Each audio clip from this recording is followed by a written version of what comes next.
and that we could do that. Great, thanks, Bob. Anybody else? No? I think it's a great service, for the community and outlining areas and, yeah, no, I support it as well. So, yeah, I think we should keep it in there. Thank you.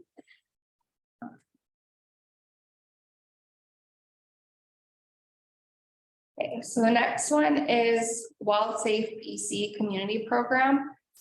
So Vanessa presented to council on December 14th about what the program, so that was the CSRD program that our community kind of got a little bit of touched on a bit there. So it's a lot doing with bears and working with the community to be, bear aware and all that. So I have talked to Vanessa about what it would be to participate in the program. They were asking if we would like to participate. It would require a minimum cost of $4,000 for the district. However, it would be contingent on some of our other surrounding communities also participating. So that'd be like CSRD, Salmon Arm, Enderby. They're all currently discussing it in their deliberations. Because in order for the program to even get off the ground, they need at least 15,000 from all the communities for it to even go forward. So this 4,000 would be if we want to participate in that program, contingent on everyone else. So if we want to put forward, yes, we will participate, putting through that application or not. Okay, thanks, Bianca. Okay, go ahead there, Siobhan. Through the chair, do we know how many bear interactions we've had in Sycamoose over the last 5 years? And how this will help our community? I know lots about bears, so. I would have to pull her presentation that she gave in December.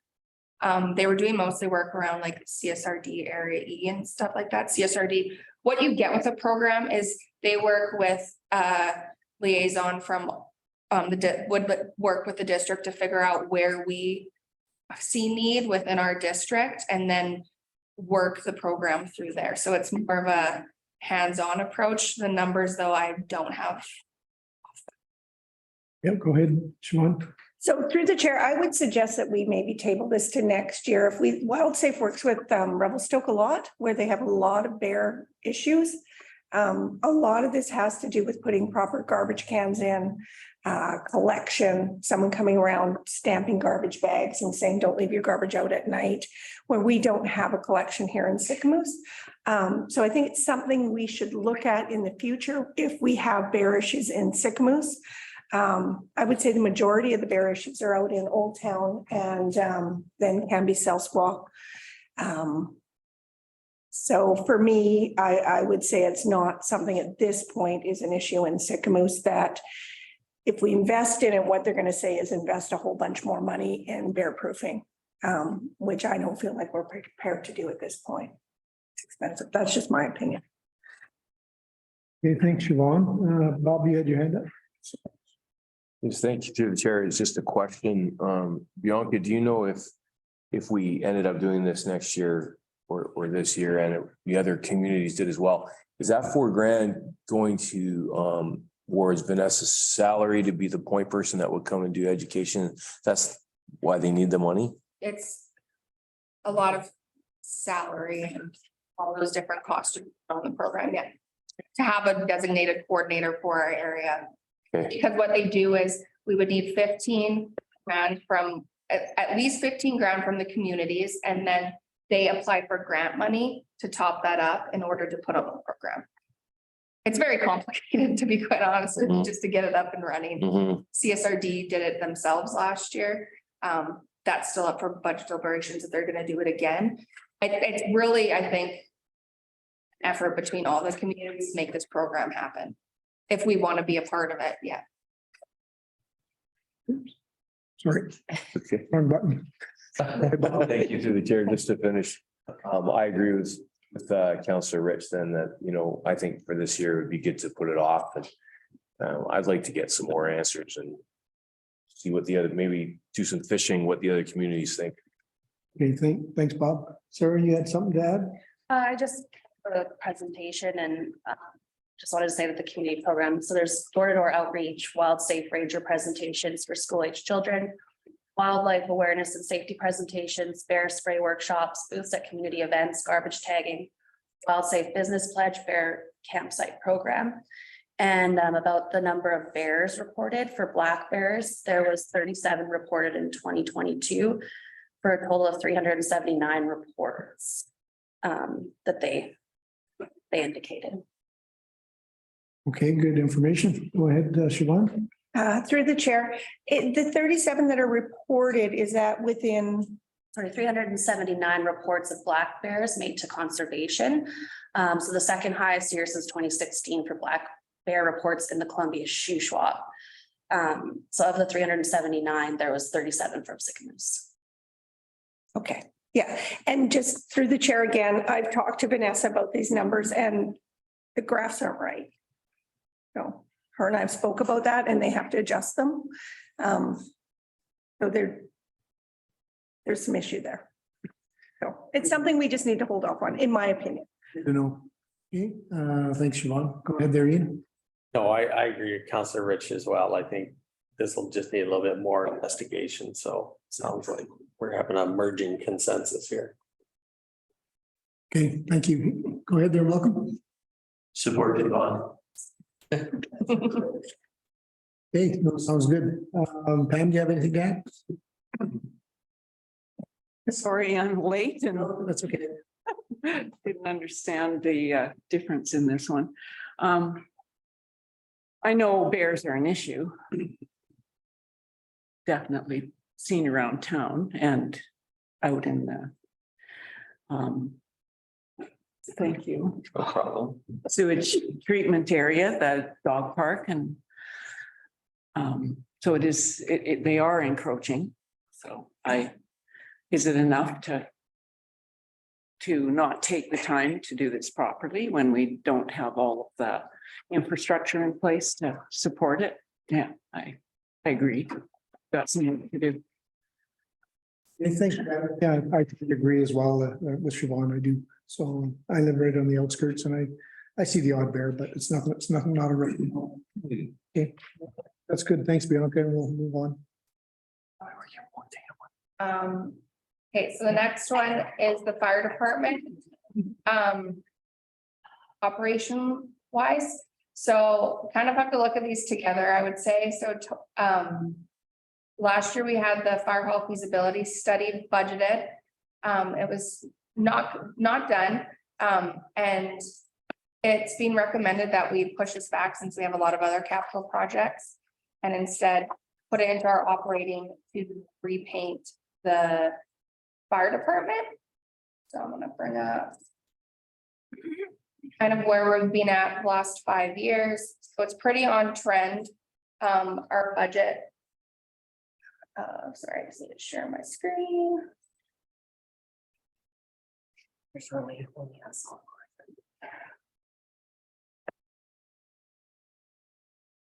So this increase, so would have 20,000 set aside for painting the fire hall.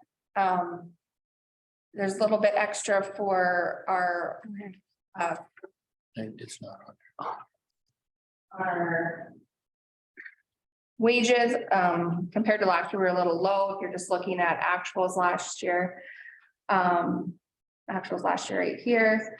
And yeah, if there's any questions from that? Before we start questions, go ahead there, Kelly. Yeah, I just wanted to point out that the fluctuation on the actuals throughout the years, it all depends on if we get called out for provincial wildfire, because then we incur more expenses for those. And so that goes up, but then you'll see a third graph, which is the revenue received from the province doing that work. So we actually end up by making money when that happens. So it looks a little funny, but that's why. And that additional money that we make, we put into our fire equipment reserve. So it stays within the fire department. Just an FYI. Great, thanks, Kelly. Okay, anybody else have any concerns? I think that's a great idea about painting the fire hall. I think we had the big fire hall tour there last week. It went really well. And yeah, I do agree. The fire hall needs a little sprucing from the outside. I think Brian wants to say something. I thought at the previous council meeting, we were gonna take a look at the relationship with fire charges with CSRD. And what have you, and I don't know, I might have missed something, but Okay, well, Kelly can bring you up to date. She's been working on those. Her and Daryl have been working on those contracts. It was another meeting they had. Yeah, and no, I love that you remember that. And they're actually those agreements, Daryl and I have been meeting and the fire chief with CSRD operations multiple times and going over and fine tuning those agreements, and they're actually coming to council tonight. And we do cost sharing for Annis Bay and for a specified area out over in area E, yeah. Yeah, so we get about $50,000 a year to cover our fire costs. So that's not part of this. But yes, we do get cost recovery from CSRD for a portion of those expenses as well. Okay, great. Thanks for bringing that up, right? Anybody else have any concerns with that? Go ahead there, Malcolm. Just a comment, it's on the agenda to get voted on today. For fire services and full by the Yeah, specified map. They have a specified map in the. Okay, Kelly. And I just wanted to throw on, which ties nicely to the painting of the fire hall, that in Deb Heap's email for Community Bloom this upcoming year, one of the items noted on it is that she's working with Parkland Mall to get a donation for paint and redoing the trim of the fire hall. So this is something that the district of Sycamoose invests in, but also gets the support from Communities in Bloom and Deb to try to make it look better. Great, thank you. Okay, no, I think it's great. Go ahead there, Bianca. So just. Brett has also applied for some grants, so just to highlight some of them. We have our community resiliency investment project, which will be getting completed this spring. So that has been clearing some area up on the hill. I've talked to Brett, and the last thing that needs to be done is some burning. So that one's going to be coming to a close. And then he has some new grants that he's applied for. So two of them are, or first one is for equipment, training equipment. We've applied for a $30,000 grant. That'll be 100% funded. We have the community resilience investment project. So this is bringing on Fire Smart crew again. At the tune of $195,000. This would be 100% grant funded. And then the Wabanesa Community Wildfire Prevention Grant. This is to update our wildfire resiliency plan. This plan was created in 2019, but since then we did have our big wildfire. So taking information that we've learned from that and updating our plan going forward. So those are Brett's big grant projects right now, all of them 100% funded from grants. We've applied for them. So here's hoping we get them. And yeah, if anyone wants to access any of those. That's great, Bianca. Thank you. Any discussion? There, Malcolm. I'm not sure if this is, thank you through the chair. I'm not sure if this is the right time to ask, but it's under operational costs. So a couple of small budget items I wanted to ask about. Mark, big surprise. There's some fancy just beside the bridge there. I think Daryl's on that. And I have a lot of requests from people using the dog park. I know we have access to the river and water, but some folks can't get down that trail. Some skiers and whatever. It wouldn't be too much of this water goes by at the operations center there. To have maybe a dog fountain, we could maybe budget for a dog fountain in the dog park this year. This coming year, spring. And I've had requests from the curling rink, the president and vice president from the executive they're going to be, or if they haven't already approached the district about getting a dishwasher in the kitchen downstairs, so it could meet the current interior house codes for use as a kitchen. So I think a dishwasher is $3 or $4 grand. I don't know how much a fountain in the water park would be, so maybe Kelly or Dan comment on that. Or maybe this is the wrong point in the budget process, I don't know. Maybe, you want to just finish off the fire department first? Are we everybody pretty good with that? You know? Everyone's. Anyone wants to touch on the grant discussions or? Okay, no the fire department one, I think we can move forward from that. Okay, Kelly, you had your hand up there for a minute. Yeah, no, yeah, we did meet with Scott Gray from the curling club and he gave us his request. There was a dishwasher. There's also a few other things on there. So Daryl and I are taking a look at it and we can bring something back to a future meeting to see what's reasonable for the curling club. And as well for the dog fountain, we can get a price and bring that back to a future meeting. Thank you. Everybody's on board. And if you have those items, if council has items that they specifically are wanting, feel free to shoot Bianca or myself or Daryl an email. So then we have it, so we can prep it and then add it to an agenda so everybody can talk about it. But there's never a bad time to bring up an item. Now we're talking about it. So we'd rather know now than afterwards. Yeah, no, good point. Yeah, thanks, Malcolm. We're flexible here. So. Yeah, okay. Okay, so move on to recreation and events. So the first point, our visitor information contract with the chamber. So we had a year agreement with them with the option to renew. So they put in a request for an additional $4,000 in funding to go over wage increases. Yeah. Want to discuss? Okay, thanks, Bianca. Anybody have any questions or concerns? Go ahead there, Malcolm. Sorry for taking up so much time here. Thank you, through the chair. The service agreement attached, well, it's got the old signatures with our previous mayor, but besides that, it kind of bounces all around with the money, you know, it puts a cap of 66,000 if you don't get 15 for info on the go and 10,000 for music in the park.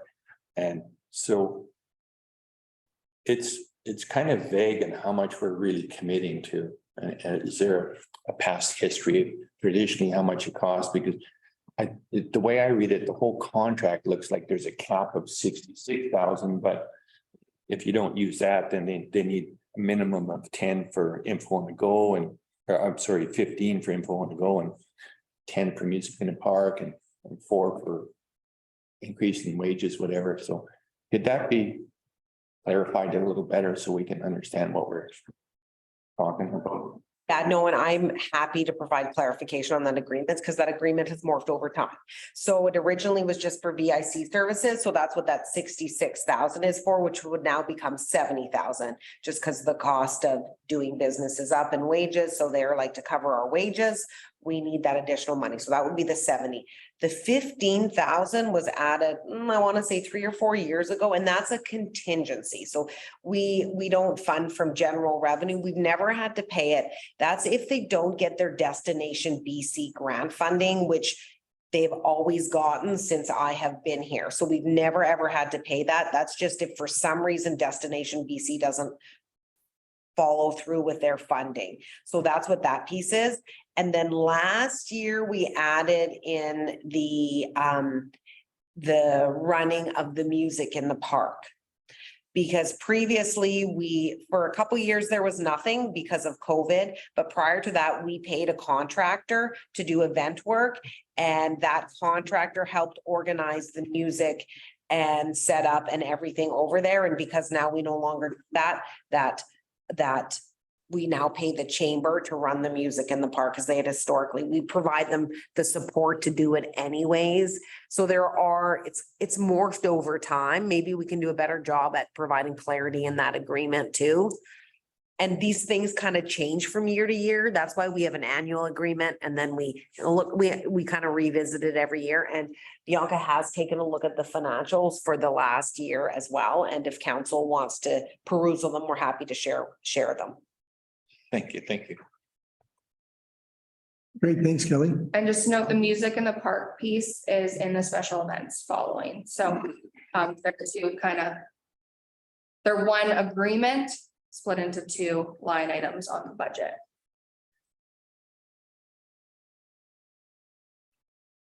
Okay, do you want to go through that one, that special events one? Special events.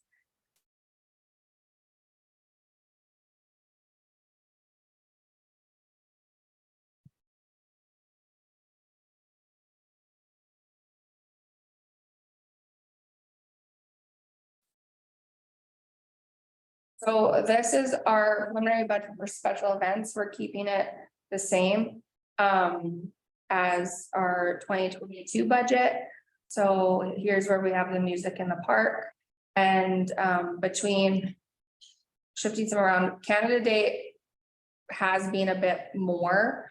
So that's why we've upped it to 11, but with our others, which we budgeted out here, we think we can absorb that just moving around the allocations between our other events throughout the year. And then the other thing to outline here is including our special events, we do have our stage and wash car rentals, which currently we're not budgeting revenue for. It's kind of one that depends on the requests we get. And talking to staff, both of these items have been quite a bit of extra work. We do not have the equipment to move the wash car ourselves. So every time it is moved somewhere, we have to pay for that. Stage rental, we utilize it right now for music in the park. And yeah, so when we talk capital, we can look at those items. They are potential that we could get rid of them. Okay, thanks, Bianca. Bob? Thank you through the chair. So that 12,805, that was actual rent that was paid to us to rent the wash car. Yeah. And then that pay for the truck to move it. Is that where we? All the costs are in this other line for actuals. It depends on how far it goes and all of that. The wash car, the big amount last year was used at the IPE in Armstrong. And when they have been used, we have had some people that have used them and said, hey, you might be interested in buying this. So it's a lot of staff time to move it and a lot of costs. And the wash car, while great, it has run into plumbing issues. I mean, the IPE used it. They had to bring in an additional plumber to plumb it properly for them because they had such high usage. So yeah, it did cost quite a bit to move it around. Same with the stage. That's quite a bit of staff time to move it, set up, take down. It's not that our stage is not meant to stay up overnight. It's just not. It needs to be taken down, put up. Right now, we're mostly using it for one-day events, music in the park, put it up, take it down. So when we get into capital, there's options to look at there. I just want to kind of highlight it now so it's on your mind. Think about it. We can, if we decide in capital, we want to bring it back, we could budget in there some revenue. But expense-wise, when you put in what we can rent it out for what it costs, it almost nets. Okay, thanks, Bianca. Bob, you satisfied or with that? Follow-up question, please, through the chair. Did the Monasheen Music Festival use our stage for their festival last year, or did they have to rent other ones? No, I believe they used ours, didn't they? Yeah. And you're saying it's hard on it to leave it up? It is hard on it to leave it up. Yeah, it's recommended that it gets taken down. Yeah. Through the chair, it's more about not knowing what the weather's gonna bring in the summer. If you get a storm or whatever, you should have the wings down. So it's more of a liability thing to kind of put it to bed at night. Okay. then you run into, you know, who can operate it and who's around. It's pretty limited as well. Matter of operations and figuring that out too. Okay, good to know. Good to know. And I guess we'll talk about that during capital. Yeah, we can talk capital. Else have any questions? Everybody's comfortable with the events that we've got going and, oh, no, go ahead. Well, just the breakdown and others there's some that are left blank. The car show, Mamashi Music Festival, last year they asked for some money, I know, so I don't know why it would be different this year. Moose Mouse Days is just in the early days, but I imagine they'll be asking for operational staff time as a minimum if that moves forward. Fungi Festival, they seem to be able to operate without asking for funding, but just some in-kind stuff. I'm just thinking death of 1,000 paper cuts. Maybe we should plug some of those holes in with some assumptions, just because some of those will end up probably costing us. Thanks, Malcolm. Ian? Yeah, I mean, I think if they haven't come forward and requested it, since we're going through the budget, you know, if that changes, we have a couple of months to plug that in, but right now, I wouldn't really be in favor of that because there's a lot of competing demands for some money. I think if they didn't request it, then we're good. We could always, I think, put a contingency in later if we feel that there's some other requests that come forward, but you know, we were just going through the tourism advisory committee meeting that I sit on, that council appointed me on, and there is provisions for some of these festivals in that funding. So just because you don't see it here doesn't mean that there's necessarily no money. I know there is one for the Fungi Fest as part of that, and we're going through that budget process. So yeah, I just stated council, just because it's not here doesn't mean there isn't other pots of finances that they are accessing. So just a little point of information, Mr. Chair. Okay, thanks, Ian. I think Kelly has something to add there. Yeah, and just further to that, if somebody does come to council throughout the year, make a request, there are options, that additional 5,000 under grant and aid, we have that flexibility. And I mean, there still is 14,000 for others. So if somebody comes and we need to support them, there's sufficient room that we could make it work. And through the chair too, on the Monashi Music Festival, their original did want some cash in there. However, they're not a nonprofit organization. So in the past, we have not given any funds to profit organizations. And we've double checked and they still do not have their nonprofit status. Therefore, we're not putting in any funds there. Sense. Thanks, Bianca. And I think we do have delegations coming in the next little while in regards to like the most days and stuff like that. So we'll hear a little more in the next few months before we make a decision on finalizing the budget. Okay, go ahead, Danny. No, I was just most days we did grant money to Moose Days, to be not, or just a ball tournament.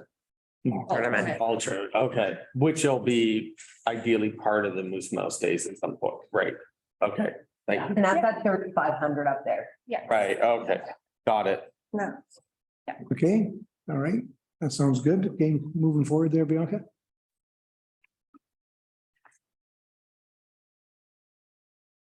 Okay. So rec programming.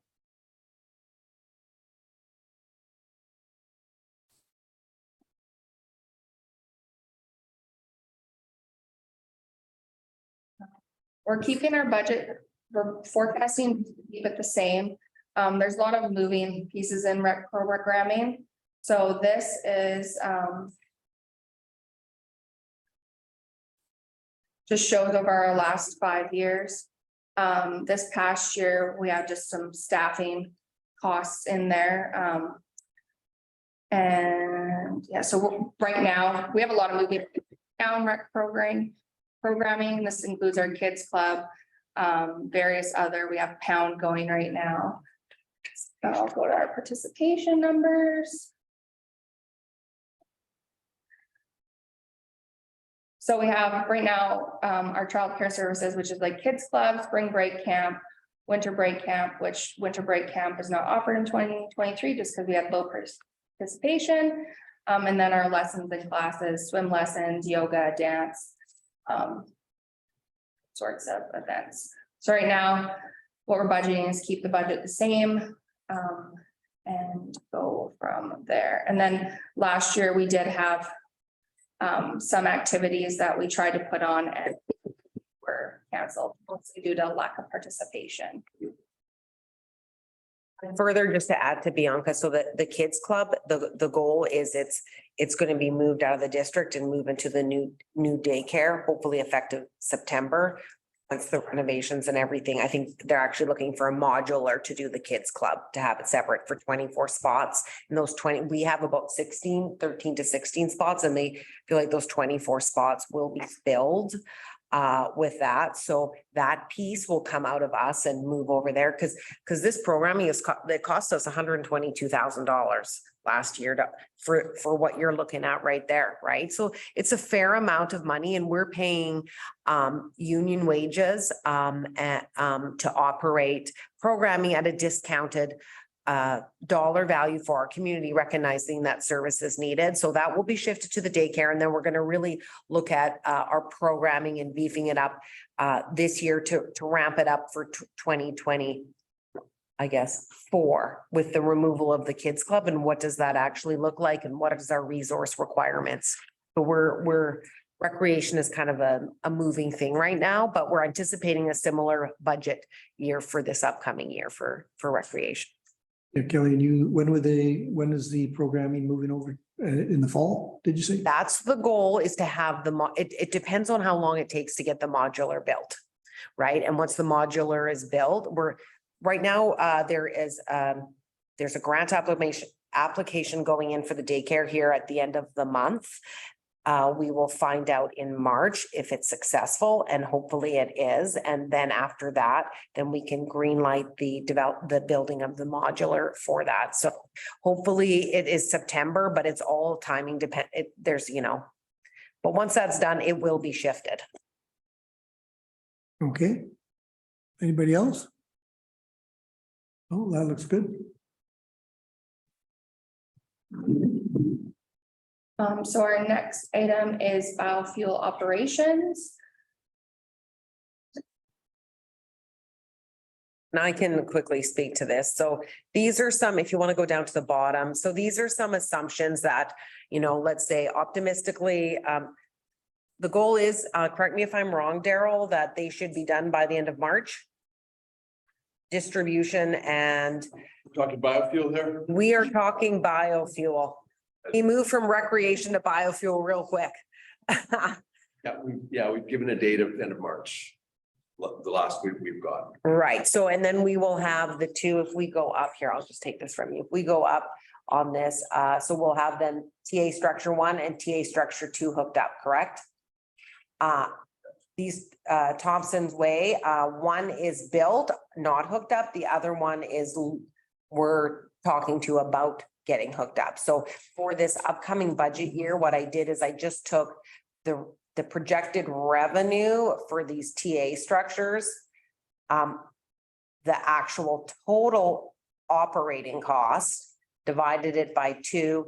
I've got an estimate for insurance on the whole system, which is about 1,500. So net profit for a 6 month of 8,000. What is actually going to look like, we don't really know right now, but this is our best guess based on the information that we have from Fink and our engineers, and some assumptions of kilowatt hour usage, which we really don't have any idea until we actually hook those facilities up. You know what? We didn't have an idea about the medical clinic too, and we guessed pretty good. So we'll see. And it's not a material amount operationally. So if we're up or down or a few $1,000s, we'll be watching for sure. Okay, thanks, Kelly. Red there, Ian?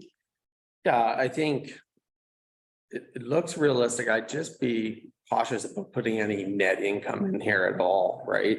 I see, am I reading this right, that the first 6 months, you think we'll have a net income of $8,600 from this facility? I'm just I'm taking the annual and I'm dividing it by 2, right? So if they hook up in, let's say, June or July, and then we get October, November, December revenue from heating, that's our best guess right now. And you're right, actually, it shouldn't be, we should actually be moving that to a reserve, right? For future maintenance of this. So you're right, it actually shouldn't, we're making money, but we should be moving that specifically into something for future biofuel maintenance. Yeah, and Mr. Chair, I just say, like, I think more conservative on this, the better, rather than, because, I mean, this is the first year of operation. I don't know how the payments are actually structured, but actually, I can ask that question. Is it done throughout the 12-month period where there's equal payments, or is it based on actual energy use? Do you have a meter? Like, how's that gonna work? Because obviously you hook them up in May, they're not gonna have the heat on till probably September, October. So how does that actually work?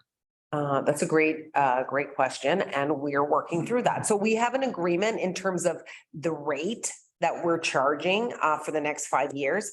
We don't have an agreement in terms of the frequency of billing. And so Fink is operating it for us for the first 2 years. So we'll be working with Fink on best practices and the timing of billing, but it'll be captured in the proper year.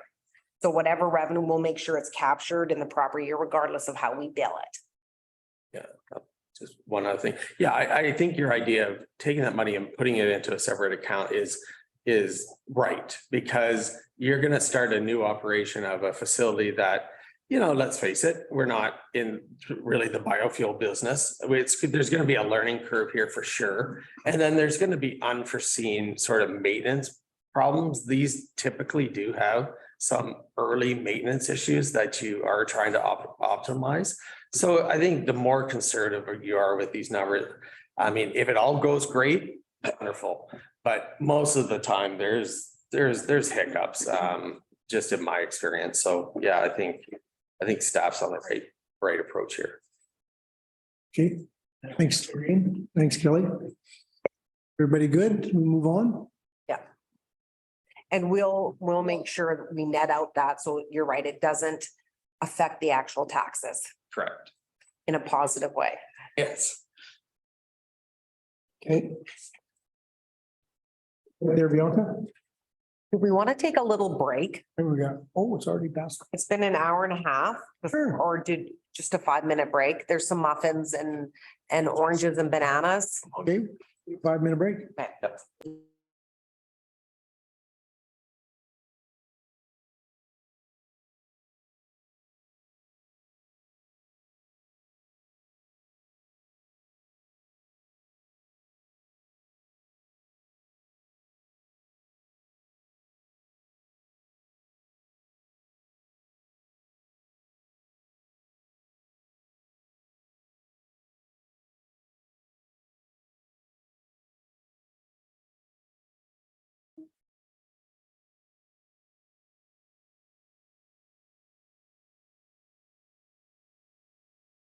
So now we're moving into community development. So our first one, which council knows about, we have approved the Sycamore Center Active Transportability Study, which we have gotten a $50,000 grant for. So that's 100% grant funded.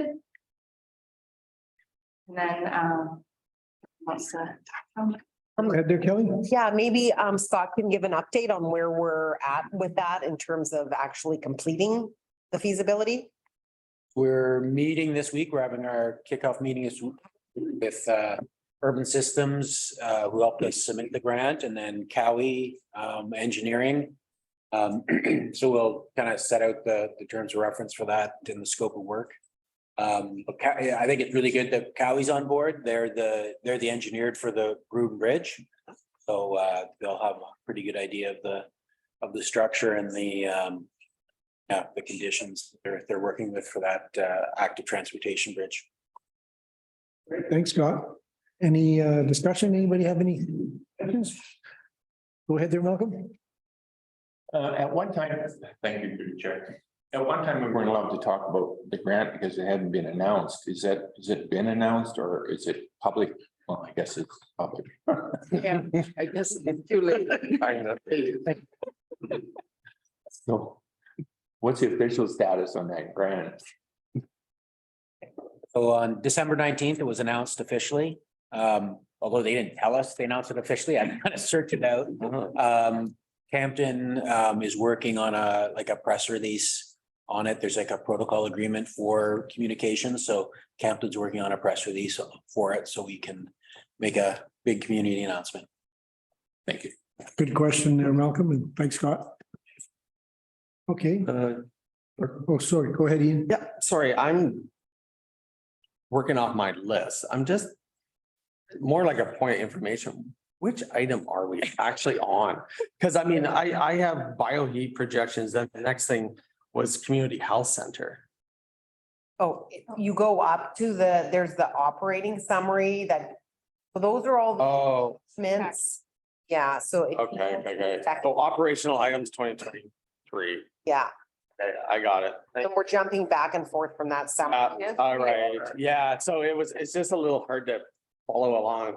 Thank you. Thanks. Yeah, I was like, what? Okay, great. If you keep the budget on there, the 2023 on there, you can actually just scroll down and scroll through. Yeah. No problem. I was scrolling off of the agenda list. Attachments. Yeah. If you want to keep going with the attachments, I can just have this up for you. if that- Okay, all right. Thank you very much. Appreciate it. Okay, go ahead. We have a couple other plans on there. So the active transportation plan is getting in the final stages. So we just have a little bit coming forward through grants. Scott wants to touch on that one at all.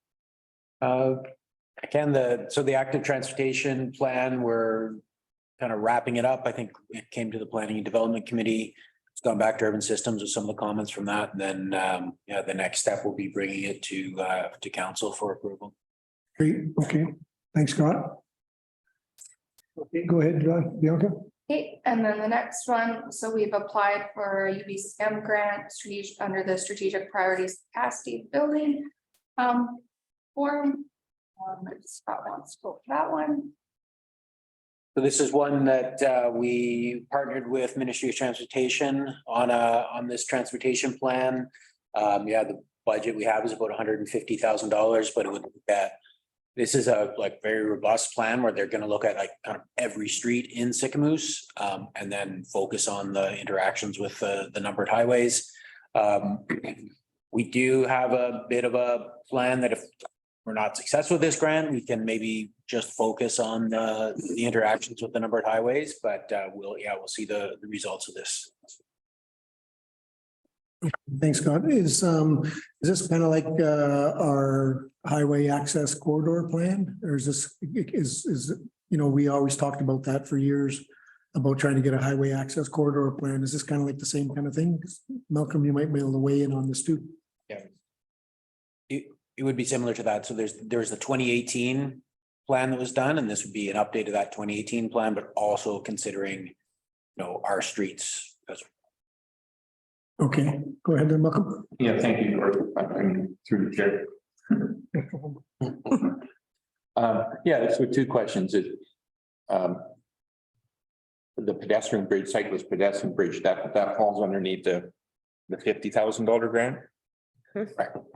And then the connection for Sycamore South Squad, new bridge on Eagle River there to the pedestrian activated light on Trans-Canada Highway.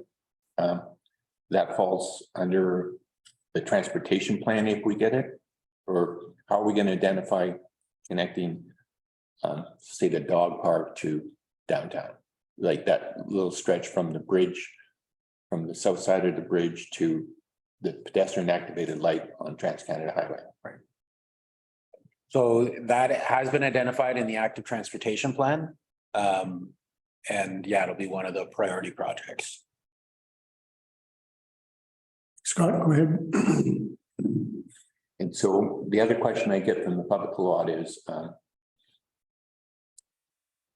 connecting, say, Silver Sands to that light also, not just the bridge to that light, but so from both directions to that light.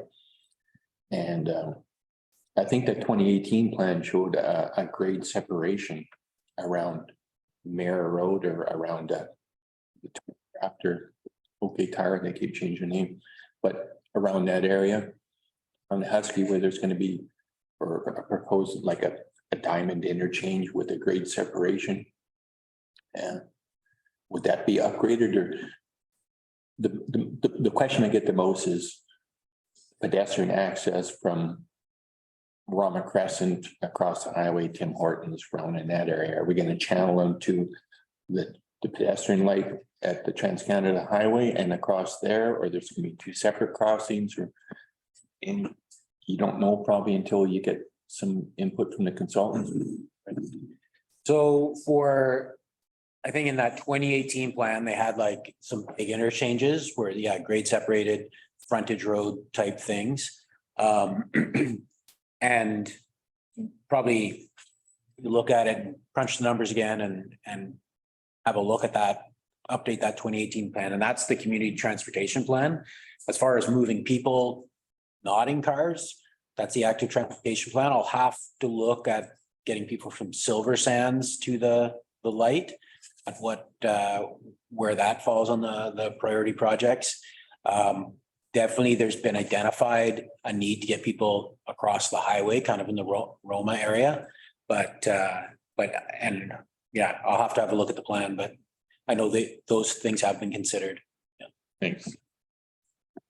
Okay, thanks, Scott.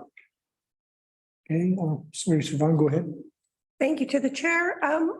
Scott, is that also all tied in with the Broom Bridge? Like obviously, the dog park, that access is too far out, but when we talk Silver Sands, is the Ministry of Transportation involved in that? And will some of the funding come from there to make sure our folks coming from Silver Sands and that those pathways, is that kind of part of the plan? So it's hard to say, like Ministry of Transportation isn't really forthcoming with how they're connecting these projects, although we know they were looking at the Silver Sands intersection for vehicles. What happens on the Broom Bridge is going to change pedestrian access, especially kind of on that north side between Beach Park and Silver Sands and the highway. So we don't actually know what the pedestrian access or the active transportation access, how that's going to change, like from the Trans-Canada perspective. But yeah, we know they have put some funding towards Silver Sands, but we really haven't, seen anything that they're willing to fund. And that's a tricky part is, if they snap their fingers, say we're going to 4-lane it through Sycamoose, they'll fund it and they'll build it. If we identify something in our community transportation plan that we want to do, they're going to look at us to fund it and to build something, and then they snap their fingers and decide they want to 4-lane it and they'll just redo it. So it's really difficult. And I think that's why it's important that Ministry of Transportation is a partner in this grant, because they can then reveal to us a little bit more of their plans and some timing, I think. So I think if we get this 150 grand, we can probably work with Ministry of Transportation on, the bigger, that's why it sometimes they call it a master plan or a community master plan, but that's really what we're aiming for. We want to kind of settle all these questions so we can, budget for the future and apply for grants for what we need for the future. And further to that, MOTI has already said before we were even looking at this grant that they'll fund a portion of doing, because they were looking at some planning too. So they have written a letter of support for our grant. So when we're going to be looking at it together, how the highways access our community. Okay, thanks, Kelly. Go ahead, Pam. To the chair, I do remember us talking about the Silver Sands connector. I don't see how they couldn't 4-lane it if the bridge is gonna go in, and it'll be 4 lanes, won't it? So how can we not have the bridge is not gonna be? Oh, the bridge will. Yeah. Bridges. Or just 4-lane. So don't we have to assume that we're gonna have 4 laning through off the bridge? And through that area? Up to the- Yeah, we do. It's all the way up to the intersection pretty Yeah. much before it tapers in. Yep. You got that? You understand it goes right to the Highway 97 or just about to? Yeah, so what I'm thinking is that we shouldn't waste any money putting forward our own plan for Silver Sands. Because we have to come up with a plan. Yeah, I think it's in the plan. Active transportation plan, is it not, Scott? That one that goes over to the houseboat? So like a pedestrian access, it's in the active transportation plan. Yes, where it is on our priorities, I don't know. Yeah, and then that would all be with the Ministry of Transportation right away. So yeah, we're gonna have to work with them. And as Kelly said, they kind of came back to like Silver Sands and then they said, oh, we're gonna go back to 97. And then they told us they might go to Solstice Sycamoose, and we tried to get them to go to Rama to kind of study. And so we're trying to just nail down exactly how far back they're going. And that's why I think that, again, that master plan or transportation plan, we can actually get them to the table and for the community. Okay. Go ahead there, Pam, finish it up. To the chair, it all sounds suspiciously intentful to keep us kind of guessing and commit to something so that they can draw some costs. It's interesting, really interesting. They're good at it. Go ahead, Definitely are. go ahead there, Malcolm. Yeah, they're experts at it. They hire more experts to stack onto the experts. They never get all the stakeholders in one room at the same time and talk about the same thing. They'll talk with CP, they'll talk separately with Splats, and they'll talk separately with the Sycamoose. And they get you to sign a non-disclosure agreement or have an in-camera session, so you can't even talk about what we're talking about. So and they think they're communication experts. They're expert at not communicating. Manipulation expert. Okay. Good example is telling us they're gonna give us a support letter so we can apply to them, the same industry, to get a grant. Yeah, for sure. Thanks, Malcolm. Go ahead, Ian. Oh, sorry. Go ahead. Michelle? Thank you through the chair. Thank you. Just to help explain to how the highway is going to work, what they have committed to. So after Silver Sands, there'll be 2 lanes as you're heading east. But if you stay in your right lane, it becomes a right turn only. And then turn right onto Highway 97. So after Silver Sands, you'll be in a situation where there's just one eastbound lane. They don't have the room because of the intersection, 2 numbered highways, and they're designing a problem. They're designing 2 problems. They're putting 500,000 people a year on the bridge when there's a safer alternative, and they say safety first, but they're not practicing what they say. And it's going to create a bottleneck at the Highway 97 intersection with 2 lanes fumbling into one. Thanks, Malcolm. Go ahead there, Ian. I was just gonna ask,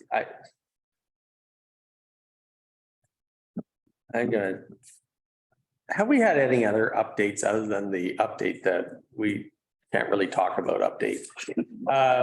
Yeah, it's just getting really kind of frustrating because, I think like myself and fellow counselors, I get asked about this all the time. And you just kind of have this blank stare when you're going back to the person. It's like, well, I kind of know what you know. This project is a never ending project. It's like the never ending story. So I think, is there something we can do to get some updated information? I kind of look to staff and I understand you might not have the answer, but at some point it would be nice to give a more comprehensive overview to the community on timelines. And I don't know if there's any discussions that's gone on. Kelly, sorry, Sarah. I think Kelly's bringing it up, sorry, through the chair, that we had an email from the consultants for the project with a slide deck that we can share on our website. And so that will be put up for the public and then shared out. And I think Kelly's might be putting that up. given this yesterday. Yeah. Okay. An MOTI, so it's a slide deck that can be shared with the public. And I will be in touch with, yeah, so it's, I just got it, similar to what we already saw. Right. And so this is, has some timelines on it. Right. Is it, Go ahead. sorry, is it any different than what's already out there? So no major updates? Other than the timeline, this project status here. Okay, sorry. So they, so Go ahead there, Malcolm. they still commit to tendering 2023? As of yesterday, Did they say spring, summer, fall, or did you just use the year 2023? December 31st. Yeah, December 30th. we'll put this out as an update. Okay, that's great, Kelly. More questions or discussion? Okay, well, hopefully we're successful on all those grants. Go ahead there, Bianca. And just to point out that active transportation grant, all those, that's 100% grant funding. Mhm. So we don't have to match any of that. Those are the best grants. Good they are. So asset management plan was started last year. It's being in the works. We've had an update that will be coming to council in a little bit, where they're just, they got all of their information together and now they're populating the system. So this is kind of getting all of our infrastructure in one program that we can use in order to estimate costs and future planning as, and, yeah, I don't know if Daryl wants to touch on it at all, but Through the chair, yeah, really important program to have just in terms of being eligible to get more grants. They want to see an asset management program in place. Great for forecasting into the future, identifying things that need to be done. So yeah, a lot of background work done in terms of assessment of our infrastructure, ages, sizes, types of, pipes and valves and all kinds of stuff. And they're populating it now, and I think they've got the financials from you. So yeah, we should be seeing something in the next number of weeks. Great, thanks, Daryl. Oh, Kelly? And I know this doesn't seem that exciting, but this is critical for the district of Sycamoose because it's easy to spend money on stuff that we can visually see that makes us feel good, but our infrastructure, our water, our sewer, our roads, we need to make sure that our that's being replaced and upgraded properly because that's the core of what we do. So we put, I feel, a reasonable amount annually into reserves. We put 620,000 into reserves, and then we put another 450 every year into capital that year operating. So $1 million of our $5 million of taxes goes to capital. So the question is are we distributing that appropriately between all of our different buckets of road, storm, water? So it's about, I think we have sufficient funds. So just are we moving it and putting it in the right places for future replacement? So this is really important. And we've been working on this for a lot of years. It's easy to put in the back burner. So we're really pushing to try to get something in front of council in 2023. Yeah, I think that's great, Kelly. And like Daryl says, it's a lot of grant funding is, we want to know that you have a plan in place. It's literally, it's moving to, we have to annually report and it will be a requirement. Yeah. Sooner than later. Okay. Go ahead there, Pam. To the chair, I'm not sure if this is the spot to raise it, but along the line of evaluating assets, making sure that we have a current assessment of value of infrastructure that we can't see. I feel that it's time to also have an assessed value of the natural assets that are critical to us. I think that would impact on our ability to apply for grants. I know that it's not a common practice of municipalities. Gibson's does it and has leveraged it. I would like to discuss that. I'd like us to actually look at doing an asset evaluation of our environment. We are basically dependent on water and mountains right now for tourism. And yeah, so I just want to throw that out there. I don't know if this is time to talk about it or. Good, real good point there, Pam. Really good point. Go ahead. Okay. I know, we touched on it when we met with our team. They just touched on natural assets and it is a new emerging thing that they're looking at for plans wise and stuff like that. So we could look at a cost estimate and grant opportunities through our. Thank you, Bianca. Go ahead, Pam. Thanks, Bianca. To the chair, it's just, if we look at our economy and what drives it? What drives it? The lake, the mountains, the crazy natural assets that we have here. So I don't know. I think it's time. Oh, I think we could probably do some homework on that and, Some homework on that. and like you say, look at Gibson, their plan. Okay, good point, Pam. Thank you. All right, moving on. And then. So the next point, we just have a couple placeholders here. The first one, housing initiatives. Right now, we're budgeting 10 grand on that. And that is to be used for implementation of housing initiatives as highlighted in the prior year housing needs assessment completed. We haven't, yep. Go ahead there, Malcolm. Put it up. Sorry, thank you through the chair, didn't mean to interrupt. Were you finishing the house? I wanted to talk on the housing. You can go, take it away. Thank you. So later today, council is going to be presented the housing strategic housing. I like to call it a plan, but it's not a plan, but a strategic housing initiative or Strategy. strategy. With the housing strategy. Thank you. That is a huge, in my opinion, a hugely important document that the housing committee has been working on for 10 months. It has a lot of recommendations, and if that's endorsed by council, this line item will change. It'll come at a cost. It won't come at a cost of spending costs, but it'll come at a cost as lost revenue costs, probably more than anything. So I just would ask staff to put a marker as line item because later today, council endorses the housing strategy. And then direct staff to go for some low hanging fruit and implement some quick stuff in there that could impact revenues, on expenditures, but revenues. So just a heads up on that. Okay, thanks, Malcolm. Bianca? That's the direction we kind of need is what we're kind of thinking.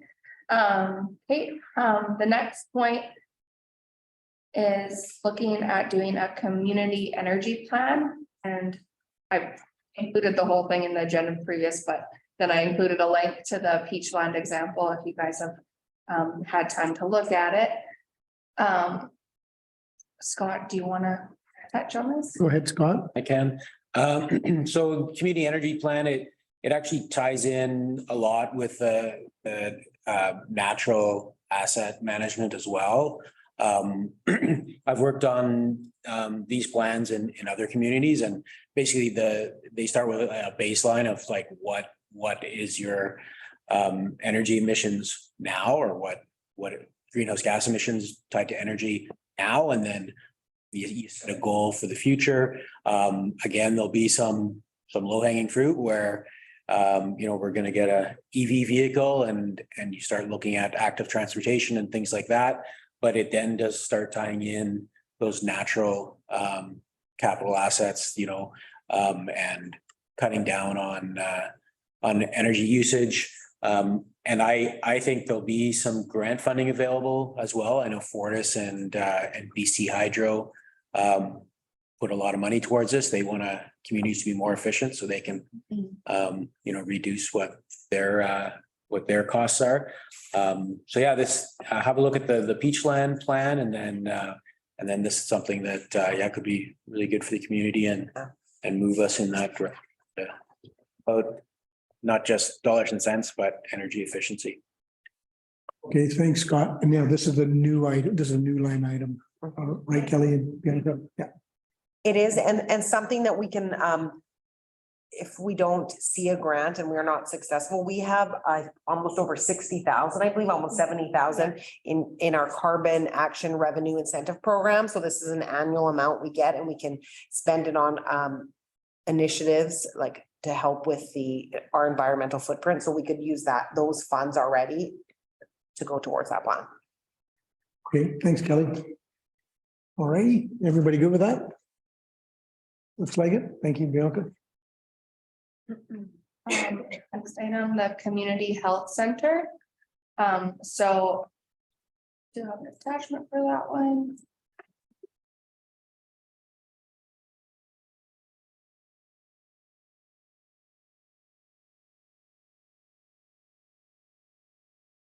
So we've had some moving pieces with this, with different agreements now with our doctors. So this was our budget last year. We were showing a deficit of 158,000. We're in a much better position this year, looking at MSP. So kind of to explain it, MSP revenues and physician payments kind of go hand in hand with our previous agreements. So we would collect all the MSP revenue, and then the doctors would get 80%. That with other revenues, they get 80% of that. We've structured some of our agreements with our doctors. So now we are getting instead of getting the MSP revenue offsetting with the doctor payments, they're now getting a overhead recovery payment monthly for a couple of our agreements. So it's actually helped us better financially, this new structure. So that's why we are showing a little better this year, better than we originally forecasted, which is great. And in addition to that, this year as well, there's been a few lump sum payments to the physicians to cover overhead, of which we were able to keep a portion of that because we pay for the overhead. So our this year's actual is better than budget, and even better is our next year's budget is better than both of those. And this here is I'm very proud of how far we have come with this health center. Not very many local governments do this, and our goal is to make this so it's cost neutral. And we have managed to come a long way in a couple of years, considering we acquired this June of 2021. And we're in 2023. So in less than 2 years, I mean, when you look at our rec programming costing us 122 or 100,000, and this costing us 60 to 70 to be able to offer medical services within the community, I think it's fantastic. Mm-hmm. Yeah. Thanks, Kelly. Go ahead, Ian. Sorry. Sure. I actually have a few questions. It's on the assumptions on the budget. So the MSP revenue is, you're projecting 500,000 in 2023, but year to date is almost 800,000 in 2022. What's the reason for that decline? Is the move between, like, because all the doctors, we've kind of looked at their patient intake. So the one doctor moving to that overhead recovery instead of us getting the MSP revenue. So just shifting the buckets. Right. So what has happened is we previously, all three doctors, we collected the MSP revenue they paid. Now there's going to be two of them where we don't bill their MSP. So that's MSP for one full-time doctor. And so Interior Health pays the doctor versus us paying the doctor, and we get a dollar amount for overhead. So then our MSP revenue is down, and then so is our physician payment. Okay, so just follow up. So we're changing our model, like where we took a portion of the MSP, right? In terms of, I think Karen took us through this before. We take a portion of it to manage it, right? And the 20%. Exactly. Standards around 30, right? But we're down 20. Okay. So I guess then I still add up the numbers, and it's lower on the revenue side than what we're doing this year. So I'm just trying to get my head wrapped around why that is. because we're not billing the MSP revenue, but we're getting more. But, and we're paying, if you look, so the revenue is down, but our expenses are down more because we're paying less to physicians. Right? I see what Paying less to physicians. So our expenses are down more than our revenue. So previously, let's say if a doctor bills 300,000 and we get 20% of that. So that's Yeah. 60,000. Right now with SOD, we would get 60,000 of that 300 for us. Now SOD we're getting $7,500 a month. So now we're getting 90,000 to cover overhead costs. So we're making more by this different scenario where Interior Health pays them, not us, but we're covering more overhead.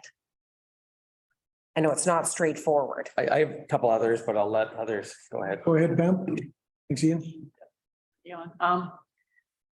Yeah, when did you actually make the transition into having Interior Health pay? This was a contract that SOD wanted spearheaded to be negotiated with Interior Health. So it was at some point during this year. Okay. Yeah. Yeah. Exact date, I don't have off the top of my head. Yeah. So they're paying all of the. Nope, just SOD. Just as odd. Okay. Interesting. Okay. Okay, thanks, Pam. Welcome, you had something? Yeah, thank you through the chair. I'd just like to thank staff, Ellie spearheading and all the staff. This is a huge success story. We've managed to keep healthcare in our community. Healthcare is an economic driver for people moving into our community, for staying in our community. It's a huge success, and we're looked at by other communities as a model. Even at 150,000 a year, in my opinion, I thought that's pretty cheap to keep healthcare in a community, because there's only one clinic. If we didn't have this clinic, there wouldn't be healthcare in our community. So a huge success. And now that we got it down to 68 and we're heading to a net zero, hats off to staff for a huge learning curve to jump into the healthcare business, because it's not on a municipal mandate. And we fired CEOs because they say it's not their mandate. I'm just very pleased that it's working out and beyond our expectations. To spend $70,000 to have our own community-owned health clinic is truly amazing. And now we're even looking forward to a new home and expanding the primary care facility from 2,500 square feet to roughly 7,500 square feet in the new home, Shuswap Healing Center. So this is bigger than some people would understand. This is an economic driver to keep our community vibrant. It's just not about healthcare. Thanks, Robert. Siobhan? To the chair, thank you. Again, just following what Councillor McCabe had to say, I think we're trailblazers on this, and it's a fabulous thing that staff has done. My one question would be, and maybe Kelly, you can answer it, is we're servicing about 2,700 patients at the clinic now. Sycamoose is sitting at about 2,300, and some of our community does go to Salmon Arm. So a lot of the patients at the clinic are from the CSRD. They're not Sycamoose, so we're servicing Malaclaw, Sycamoose, Swansea Point, West Side. Does the CSRD pitch in any way to help us with our clinic? Go ahead. Yeah, through the chair, that is an excellent question. So I have been in preliminary discussions with the CAO over at CSRD to start those conversations.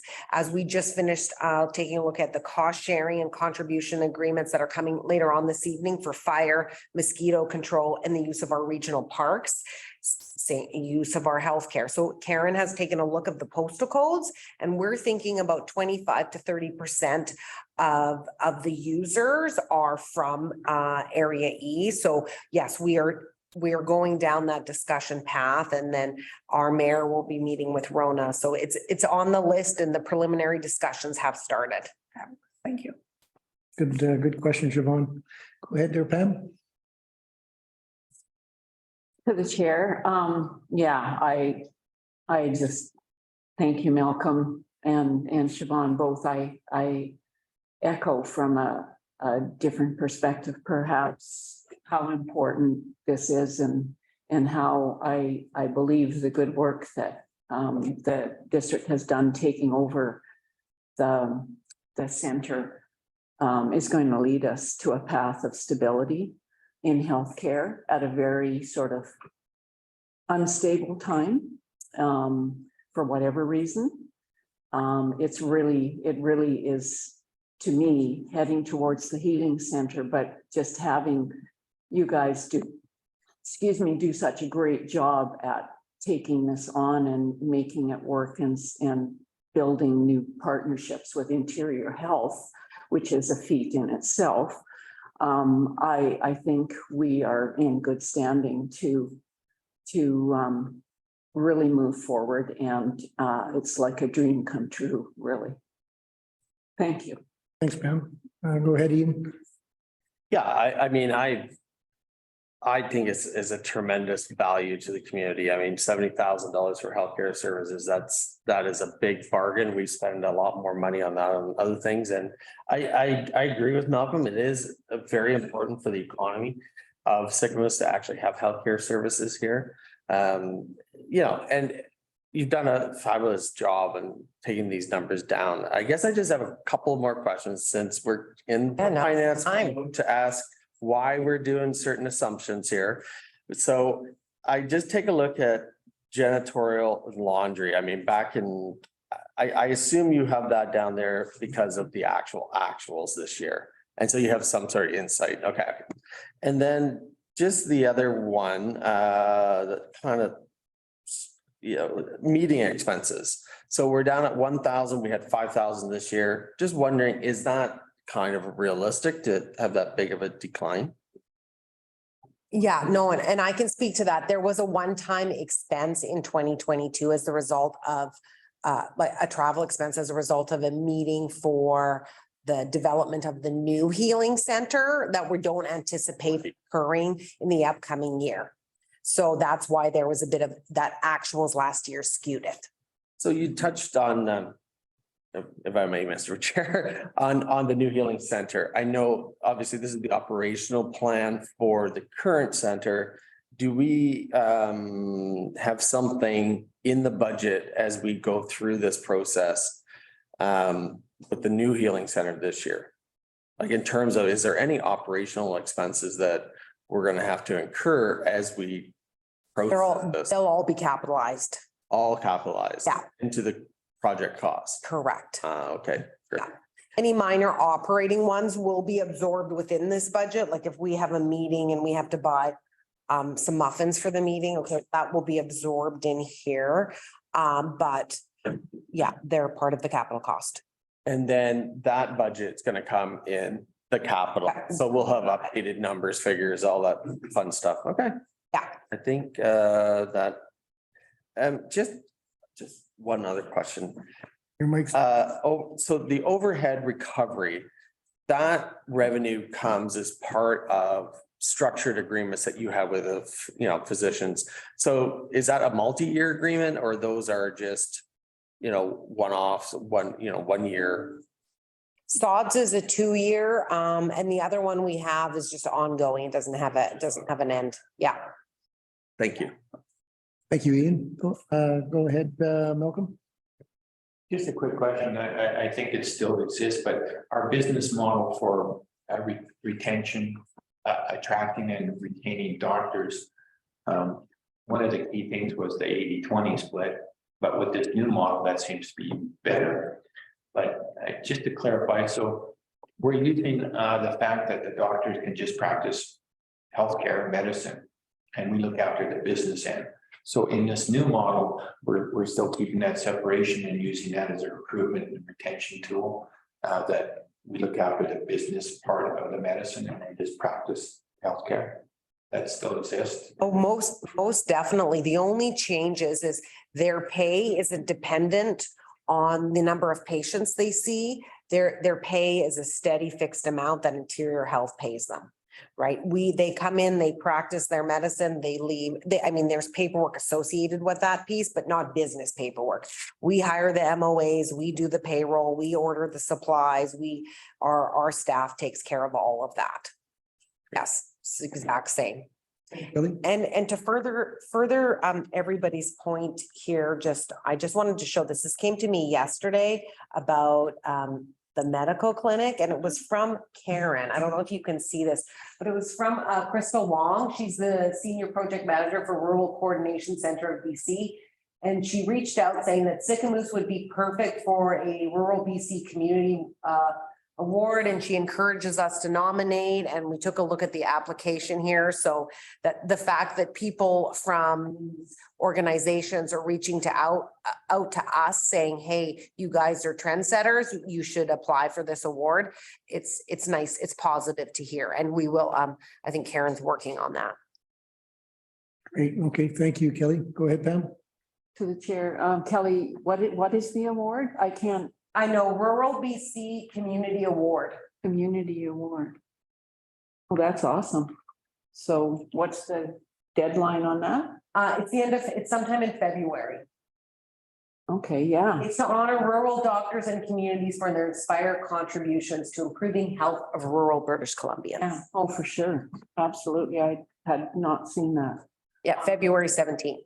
Okay. Great. I also wanted to just speak to the comment about the region, like CSRD share. Okay.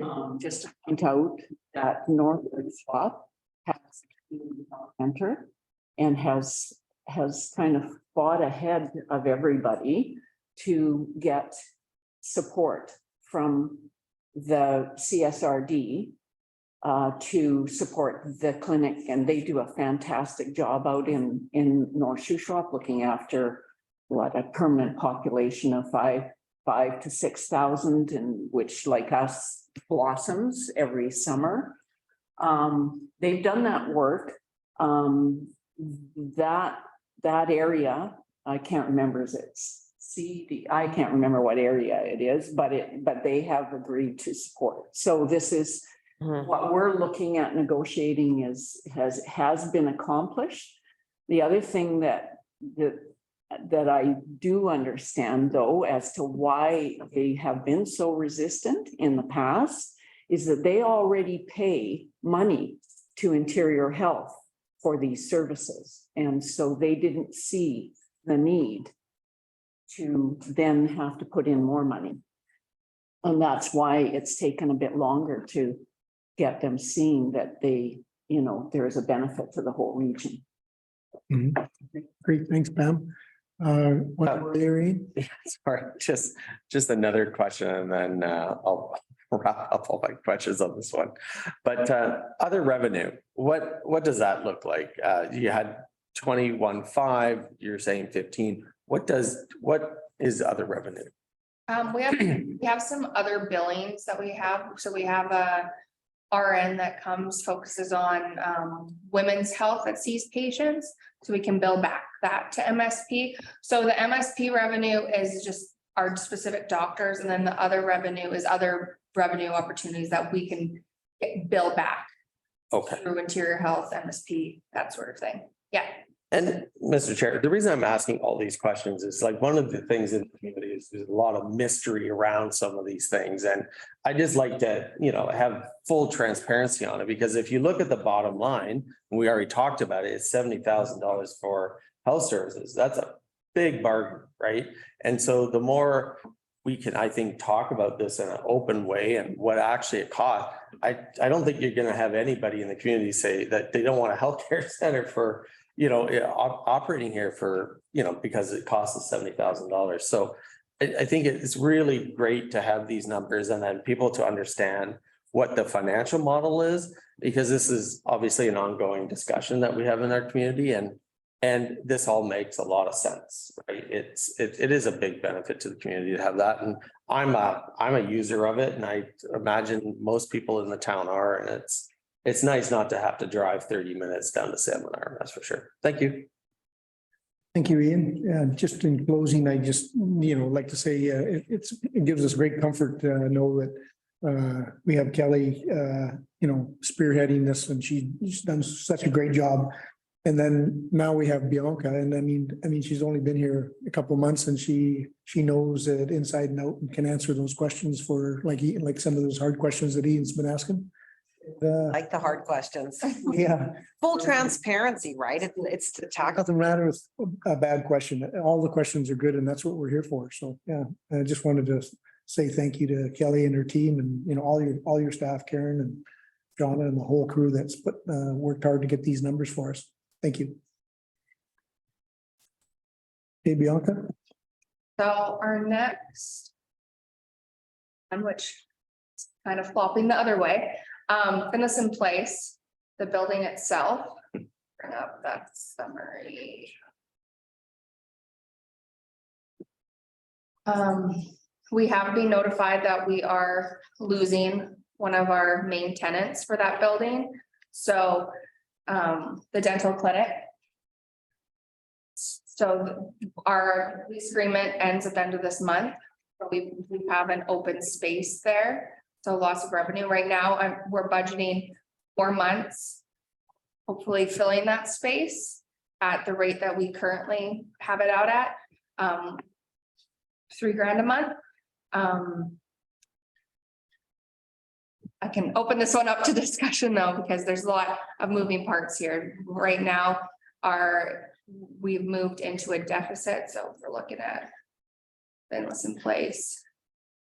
Change from prior year, it'll be additional close to 19,000 at a 0.39% tax increase, but that comes out too. Okay, thanks, Bianca. Councilor McKay. Yeah, thank you through the chair. So as we transition our health center to the Shuswap Healing Center, and the anchor tenant gone there to us. I wonder, but maybe a 2-year plan to do some minor renos and maybe consider disposing of that asset. I don't know what the appetite, or if that makes it business sense, or if we use it for expansion of municipal offices for recreation or operations, or what staff think about, let's say we got a 2-year plan to occupy the Shuswap Healing Center. And we transition our health center into the healing center. There's another vacancy. What's staff's idea or council's thoughts on, should we keep the building or sell the building, or what's the plan? Thanks, Malcolm. I think that mostly goes back to our capital plans, which that'll be a bigger discussion. I think right now, fitness in place, it's more just looking at operationally this year, what's our plan? And probably a little bit into, it's a bigger discussion, I think, more to tie in with capital. This is just our projection for this year, and based on what we want to do with capital and all of that, we can tweak this accordingly. This is just our preliminary as is fitness in place. Yeah. Okay. No, go ahead, Ian. Okay, Siobhan first, and then. Thank you to the chair. Just speaking a little bit on, and I think it is a much bigger conversation, but my dad used to always say, buy land, they're not making any more of it. And I don't think at any point, in my opinion, Sycamore should get rid of land and be a lovely housing spot at some point. So that would just be my opinion. So in the future, what the building becomes, and it is, I think it's about 47 years old now. So I think it's probably starting to live its life. And it may cost us money to keep it after the wellness center comes, and then maybe in the future bring the building down, but the land and its location is a massive value to Sycamore, in my opinion. Thanks, Siobhan. Ian? Okay, I'll go back onto my businessman hat as I ask some of these questions. So Sycamores Dental Clinic. Yeah, that's a pretty good rent. How much space did they actually occupy in that building? I want to say like 2,500 square feet. Yeah. About 2,500 square feet.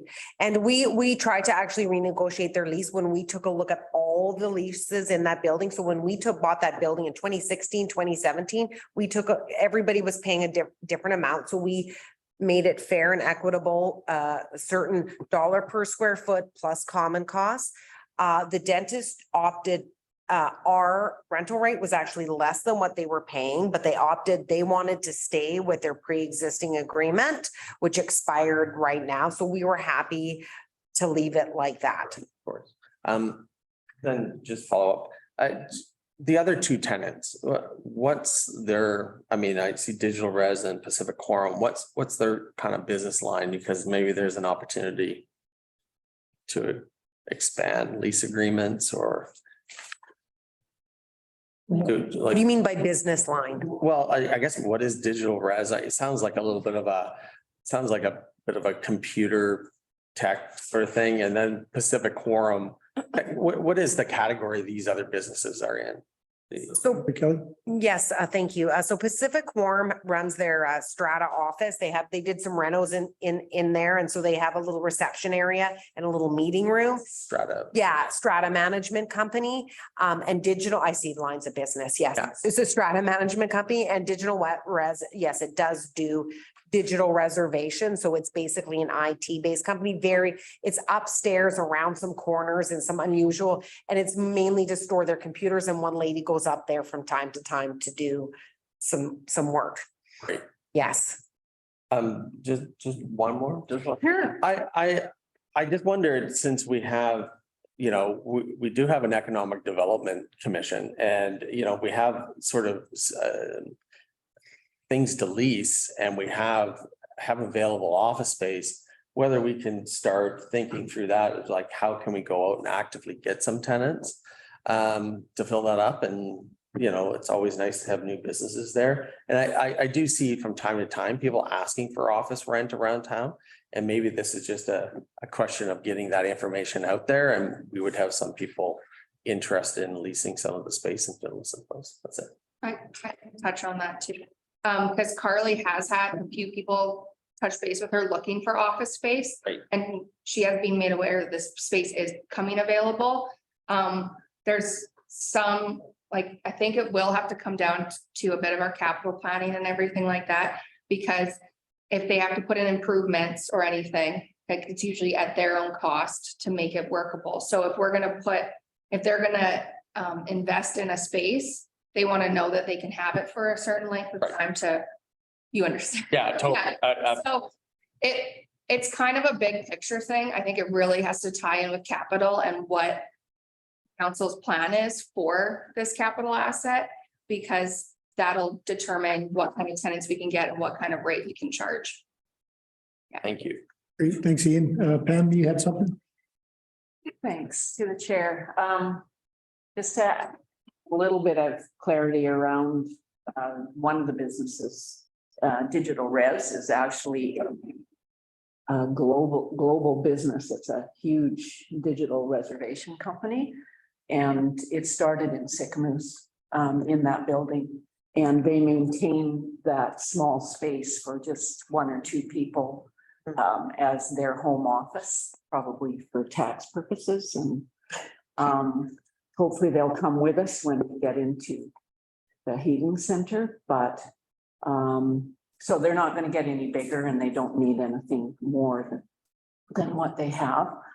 Just to comment that we did have one of the areas developed into a lovely yoga studio at one point. So there is potential for other stuff to rent that space for sure.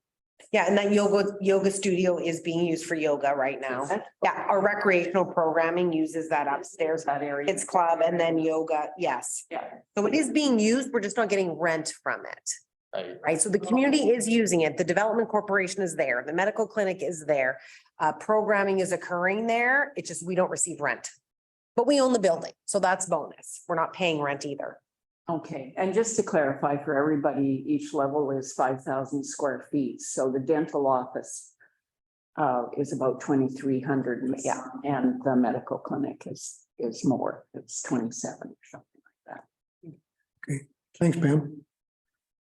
Okay, everybody else good with that? We're not good with it, but some, yeah, unfortunately. Well, we'll just have to make everybody aware we have some space available. We do. Thanks, Bianca.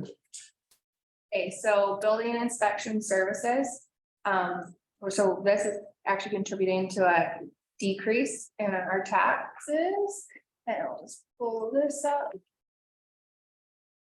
So right now, for building inspections, we have a contract in place with Revelstoke. So we get our building inspector at least 2 days a week. So that's offsetting some of our costs.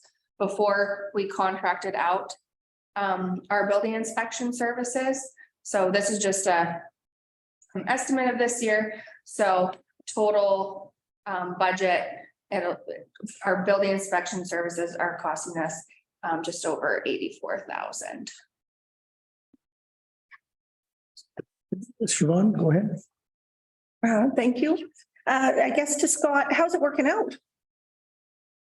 Chair, I think it's working out pretty well. Revelstoke really likes our chief building official, Kenny, and they want him for extra days. So we're kind of working that out to send him as much as we can to recover as much cost. And yeah, heard good things from the builders in town as well. And yeah, we have a little bit of training. So I think you can see the training budget is up because we had a contractor where, you know, they came fully trained, but yeah, we're trying to expand and add capacity to his responsibilities. And I think it's working out really well. Hopefully we can hang on to him because yeah, building inspectors are hard to find. Yeah, well, it's good that, and he also lives here. Is that correct? He does. Yeah. Kenny lives here. Okay, go ahead, Darian. Yeah, so what's the agreement with Revelstoke? So we have a line item there, 95,000 for wages and then contract services. I guess that's probably just to give some extra bandwidth when you need it. But is it a 50-50 split with Revelstoke or is it something different? So we charge Revelstoke by the hour for his service, and it works out to like our cost. It's our cost plus the overhead. So his hourly wage plus overhead. Yeah. So, okay, thanks. And then that chargeback is reflected in this budget or somewhere else? The revenue, the 38,000. Oh, sorry. Yes. There you go. Sorry. Yeah. And some of that covers like his travel. He gets a mileage amount and then we bill that to Revelstoke. Great. Yeah. Thank you. Okay, Malcolm, go ahead.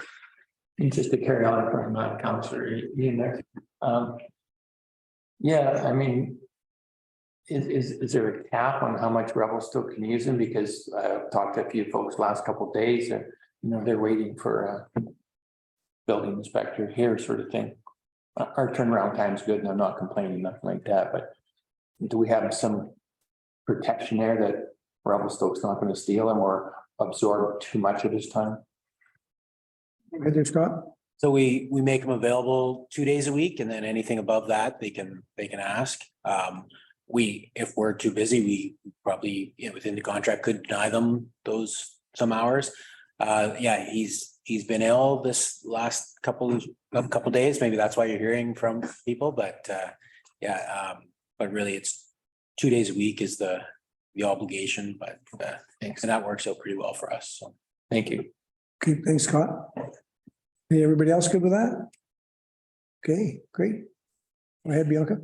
Perfect. We have bylaw.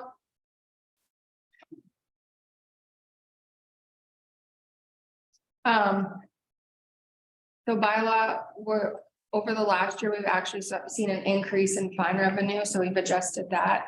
Overall, I know we've had discussions about short-term rentals. we don't anticipate a lot of any extra hours there, so that hasn't really been adjusted. And anything, Scott has put in his projections for the our fees that we charge on short-term rentals, so that should offset any cost. Right.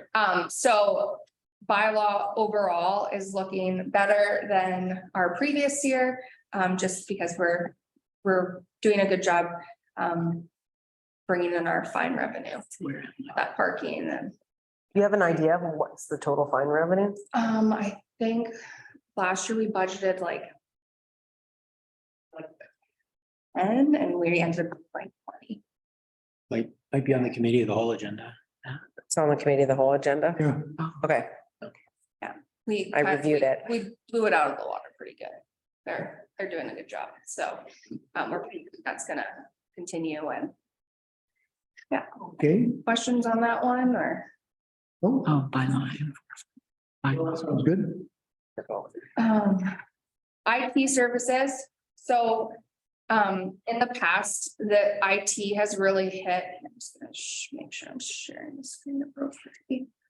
You have one person online. That's so the other document. Previously, we have been putting money in capital for server upgrades. We have moved away from a traditional server and have gone more into the cloud, gone with 21st century, I would say. So with that comes costs. So our IT services overall have gone up by just over 40,000 annually for that move to the cloud. But in that, we are not seeing as much put to capital for our server upgrades, which happen almost 2-3 years. Yeah, so we had budgeted 125,000 over the next 2 years capitally for server upgrades. That is now out of the budget and we're doing an on the cloud server, not an on-prem server. Yep. And that 42,000 is basically the cost of the server. Mhm. It's basically, it's like we don't even have a choice, is we need to do it. Okay, thanks for that explanation. Go ahead, Ian. I was just gonna ask a proper question rather than, yeah, so that's the actual cost of the monthly service that you pay to house it on the cloud rather than a physical server.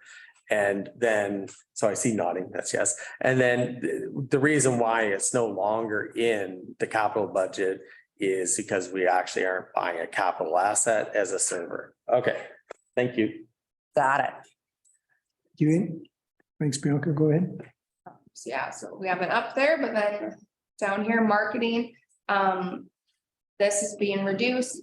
As we move more of our billboard advertising, we shifted it to the Development Corporation. So they're handling it, and the Development Corporation will be coming in two meetings time, and we'll look at that then. So that's just our overall advertising doing a shift there. And this is print ads. There's required advertisements that we have to do in the newspaper, which are quite expensive. And then there's a little bit in there for any of our promotional material that we buy, our jackets, our toques and that type of thing. And any sponsorship that we do throughout the year. Okay, thanks, Kelly. Go ahead there, Ian. Yeah, just coming back on the IT services, just because it's such a large increase and it's almost a 1% tax increase just on that line item alone. Was there, I assumed you looked at different strategies not to have that there, but any further investigation you thought we could do to yield a lower increase, or is it just is what it is? For that one, it just is what it is. It's IT. It's like we need to deal with it. And we looked at lots of different options in terms of servers and I feel confident with our IT providers. We're getting way better service. We kind of revisited that agreement this year because we felt like we weren't getting value for money there. And we've really held their feet to the fire in terms of that. And I know it looks like a lot, but you know what? I will tell you, don't get too frightened. There's ups and there's downs. And overall, I think we have a good idea of where we're sitting. I don't want to say anything yet. So, but I know it's a lot, but don't be frightened by it. I think you will see some other downs, other wins, and it'll work out. Perfect. Thank you. Thank you, Ian, and thank Kelly. I know it's always tough. I remember all these budget meetings are always buying servers. And they're all, they're always upgrading them, every couple of years, and it's always a pain. Could be, this could be a saver as well. Right, and so the other way, we invest 125, in another 5 years, we have to do it again. That's right. It's just a fixed amount. We put it in the budget this year and it stays. Thank you, Kelly. Just one thing on the marketing, back on the marketing, billboard advertising, that goes to the ECDEV. The Tourism Advisory Council, they're the ones that like some of that MRDT money that gets put into advertising. Would that, the signage upgrades, like if we decide to change our sign down in Enderby or outside highway billboards signs, that would come from the MRDT funds, would it not? Correct. So previously, because we didn't have the Tourism Advisory Committee or another body to look after tourism after we rebranded, the district to Sycamoose went ahead to get billboards and we were paying for them. And so some of these billboards have been coming up and it makes no sense for the district of Sycamoose to try to figure out what should go on these billboards. Let the Tourism Advisory Committee figure it out, pool all that money together and pay for it out of that, not out of our money, because we already give a $33,000 chunk to support the tourism piece too. So all that can get lumped together with a group. Yeah, no, that's good, Kelly. I just thought it would just, give Pam and all the new counselors just an idea of how that works. Ian, you had something you want to say? Yeah, I was just gonna tell council that is actually in the Tourism Advisory Committee budget lines. We had a meeting the other day for billboards and other things, and I think all of that, once that's all finalized, it'll should come back to maybe council just for some information purposes, so that you guys actually know exactly what's in that budget and how it's being spent, because it is quite interesting. Just because it does impact our budget. They, some of that MRTT money really goes to things that could come off of the town budget at some point too. So. Yeah. Thank you, Ian. Okay, sounds good, Bianca. Go ahead. Perfect. So the next one, auditing services. This one is one that we really can't avoid either. We're constantly getting new accounting standards, new auditing standards. This year, I know they're going back to IT. They're really looking at our IT environment, the risk area for them. So with that comes increased costs. So these are our numbers that our audit team have given us. So in there, if anyone has any questions on that, I know it's not the funnest line item. No questions? No. Okay, thank you. Hey, now for one of those ones that helps our budget. Interest. We do have money in reserves and we are making some pretty good interest on it right now. So we've upped those numbers for our interest revenue. So operating reserve, we've more than 5 times the amount we're budgeting. Before, we're now getting over 3% on just our operating cash. I think it's 4.2. Yeah, it keeps going up. So this is, I think, very reasonable. I think we're gonna at least get this easily. Interest on outstanding taxes. We do charge interest on any outstanding tax stuff. For budgeting purpose, I've left this alone, anticipating that, we go by our legislative interest rates, which have got up substantially. However, this is a good incentive for people to pay off their tax bills. So to be conservative, I've left that there. So that one I'm not increasing the revenues for. But then we have some of our interest expenses. So we do have a tax prepayment plan, which is before January 1st, 2022, it was at 0.45%. Those that are on our prepayment plan are now getting 4.45%.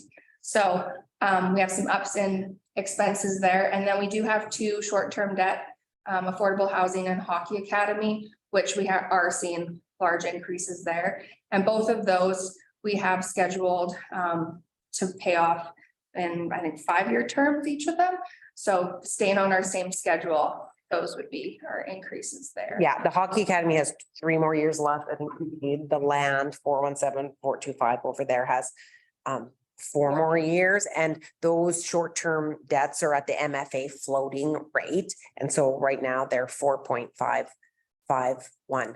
Our interest that we're earning on our bank account, we thought the bank was making a mistake. We didn't tell the bank for a while, and then Bianca felt bad, and I was like, no, don't tell them.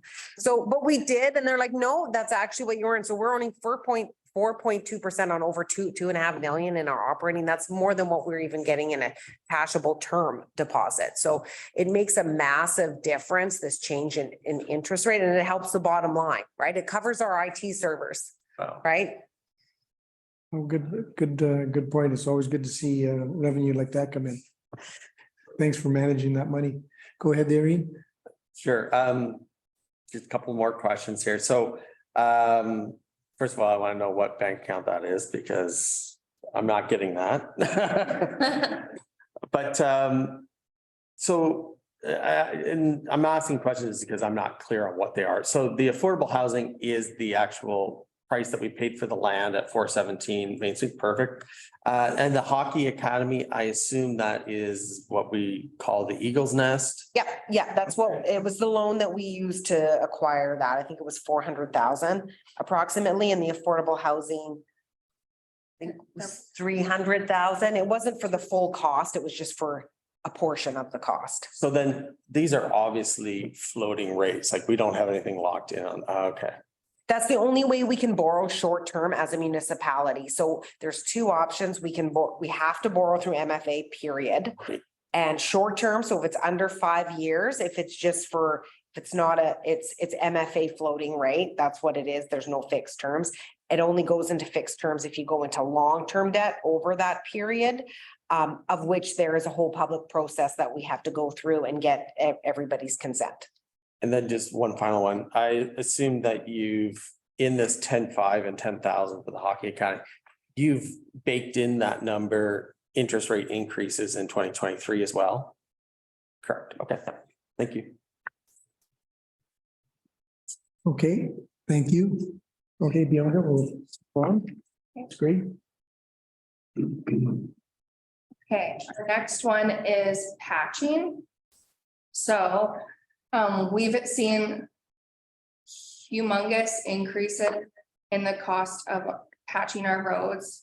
I've attached, just for information, this is the BC Road Builders asphalt index over the last few years, and price of asphalt has just gone bananas. It is getting more and more expensive. Daryl can touch on it more, but if we're to patch at our current rates, we need to see the budget go up in order to keep patching and maintaining those the service level. And if Daryl wants to. Yeah, sure. Through the chair really quickly. So this would include just like it sounds, patches, not so much overlays. The overlays will come to the capital. Through the capital process, we'll identify some roads that we would suggest we've got. This has to do with bringing in pallets for our guys of the premix, or for hot patches that are done by Valley, as I go and mark them, guys. So yeah, we're putting out fires on a lot of roads, and the prices are going up. So we're asking for a little bit more this year. Yeah, troubleshooting money for the roads, basically. Okay, thanks, Daryl. Anybody have any questions? No, we'll go with that. Okay. All right. Bianca? Okay, and then the next item, snow removal, equipment repairs and maintenance. We're putting in an additional 7,000 right now recommended. The price of fixing our snow removal, our trucks, our plows, it gets eaten up extremely quickly, and the parts are hard to come by, so they take a lot of time. This is just getting us up to proper maintenance and price inflation. So if Daryl wants to touch on that at all, or yeah, just a reflection of overall cost for everything. Yeah. No, no, we understand, Daryl, things, prices changing and cost of doing business is really changing, so. Yeah, no, everybody good with that? Okay, thank you. Okay, and then our water and sewer, not too many big changes. Water administration materials. Our cost of water meters and parks have increased substantially. So this is just to maintain what we're currently seeing, looking at our year to dates. And that would be absorbed, looking at, our user fees and the fees charged on the meters that we give out. So that one will be absorbed. So it's not affecting our taxes.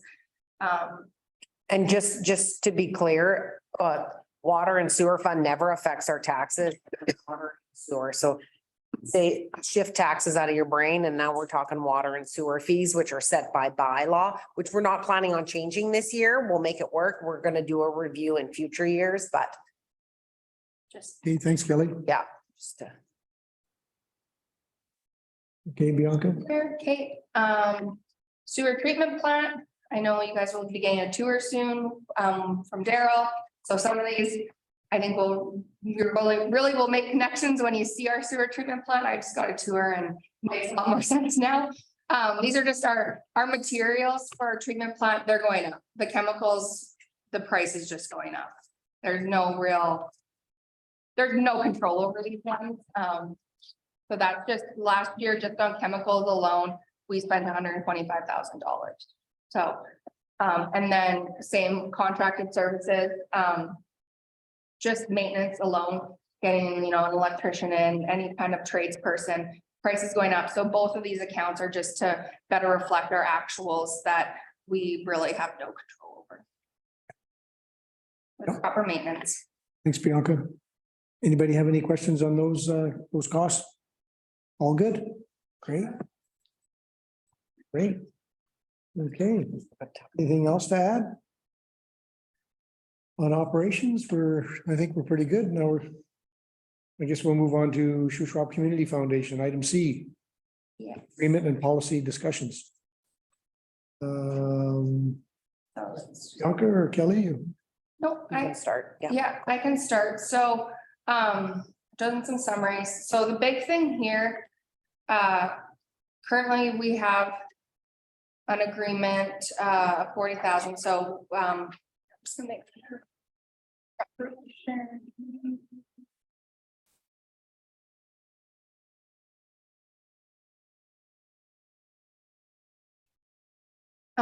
Just giving council an outline of kind of where the funds have gone over the last several years. And right now, our intake this year did not use up our 40,000 that were allocated. So of that 40, 2,500, the Shuswap Community Foundation uses to cover their administration.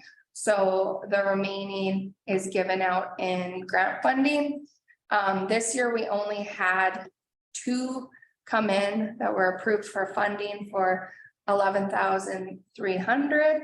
So we've had some discussions with the foundation. Siobhan could probably touch on this too in a little bit, and just seeing, okay, what's our current process? Is it working? There's some tweaks that need to be made. So just for consideration for council, we have a policy and we have an agreement with them, both need tweaking. So some changes for consideration. Right now, first one, right now we do not have an appeal process in place. So if the foundation says no or has an issue with funding that they could give out and it's not spent accordingly, how do we want to proceed with an appeal process? Kind of 2 kind of options. The foundation, we pay them the $2,500 to adjudicate for us. So option 1, which is recommended by staff and the foundation, is the foundation adjudicates the full appeal process and the foundation's decision is final. Second option, the foundation adjudicates the appeal process and makes a recommendation, which would come back to council for the final decision. That's one change consideration. The other 2 would be just on our grant cycles. Currently, our first cycle we go out for grant applications and they're due at the end of August, which, I mean, in Sycamoose, it's kind of a busy time. So recommended that we push it back to the end of October, because right now the foundation isn't even meeting until November, December to make the decision.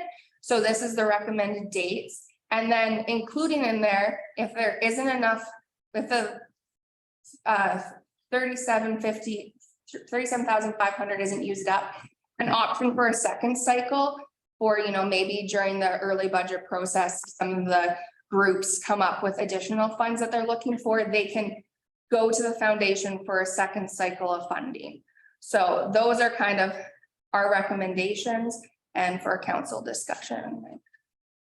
Siobhan, you'd like to give us some insight too? Thank you. Thank you to the chair. I think Bianca hit every nail on the head there. So I think we do need to, I sit on this board, so say that first. So we need to change our dates. Summer is not a good time. For the reasoning why we didn't get a lot of application this year, we actually looked into it. Other communities, Salmon Arm and Chase, also didn't have very many applications for Sycamoose. When we looked into it, a lot of our people that applied in past years have changed hands.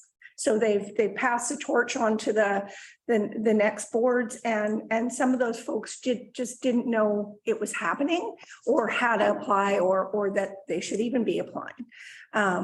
So I really believe we do need to, I don't know if we always need a second round, but I think we need to, when we revisit it, Kelly, that we say, you know, if we have $15,000 left in the bank account, we're gonna put a second round out in those dates. That would be my recommendation that we have, or if it's 20 or whatever we say.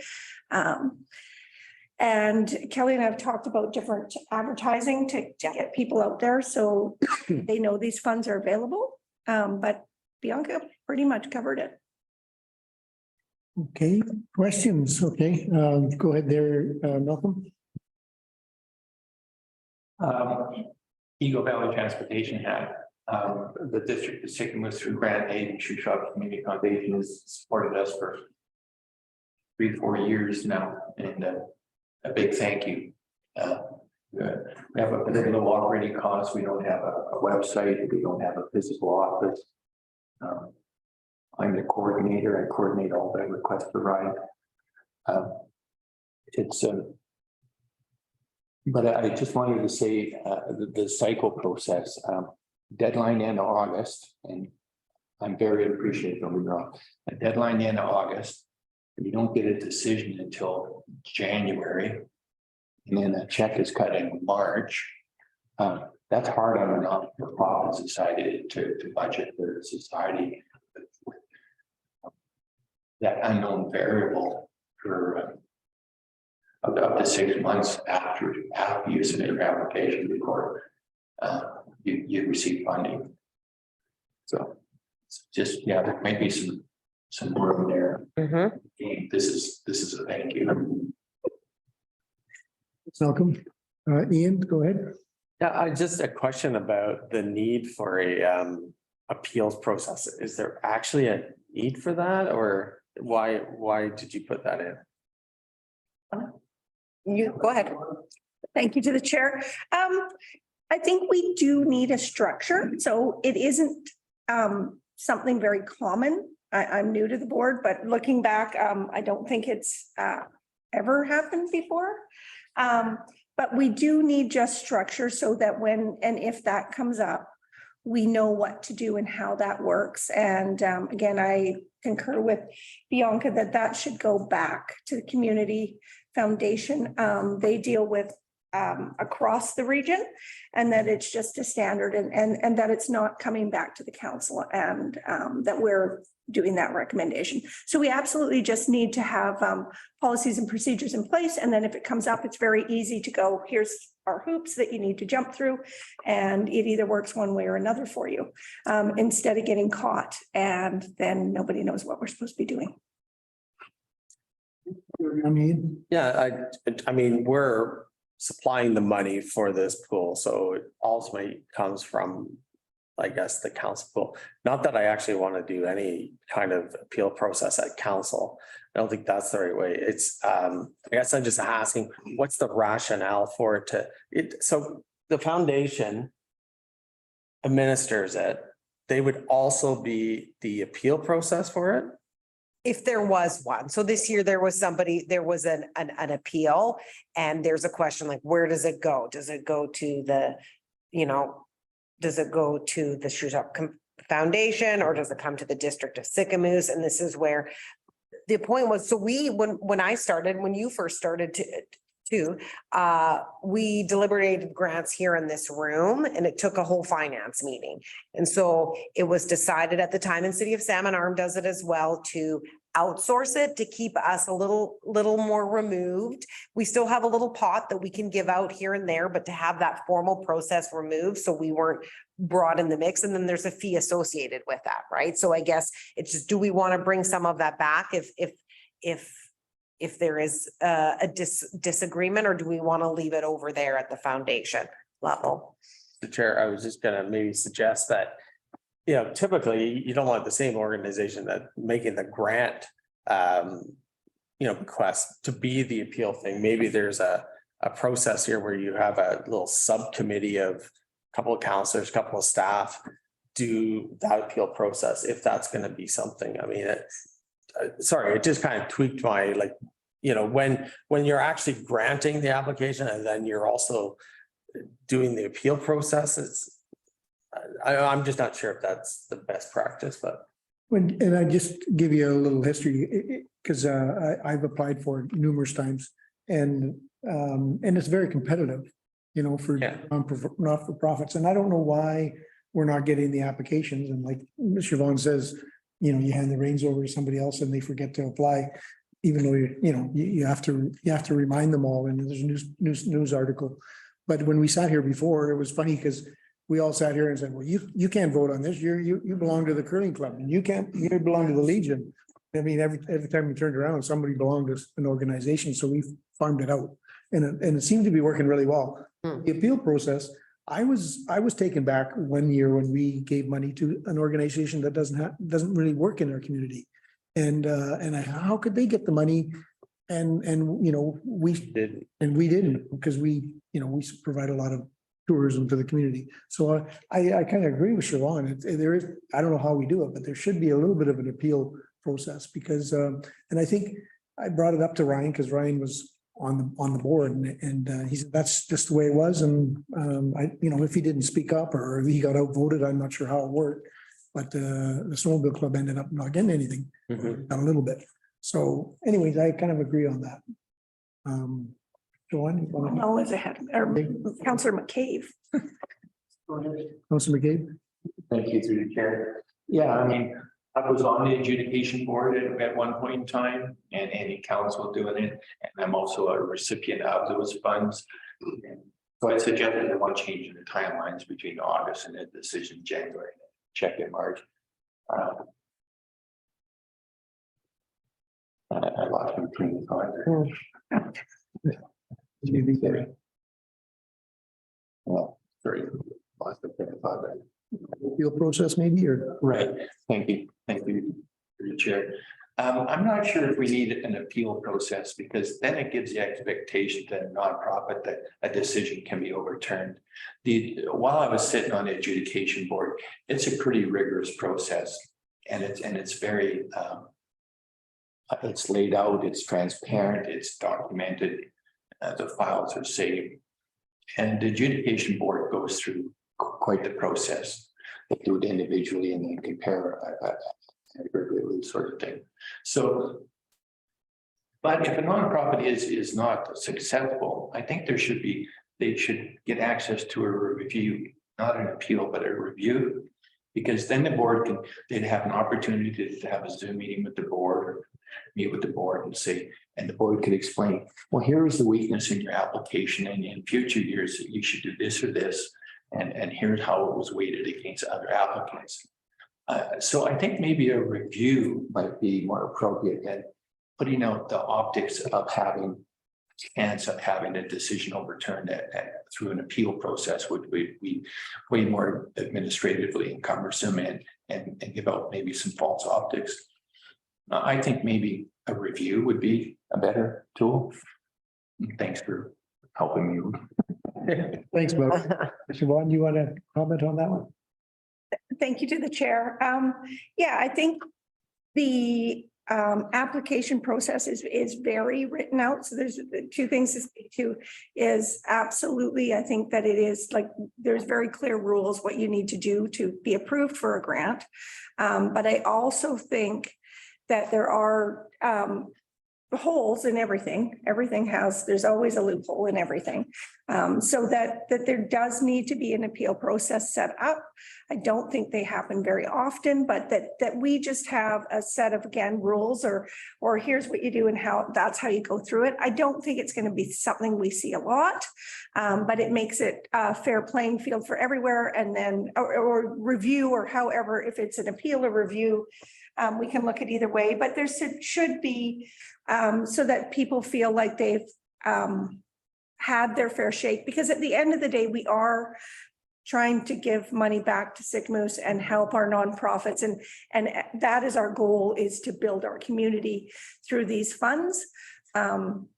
So if it's a review or an appeal, but I think we do need rules and regulations on whatever that looks like.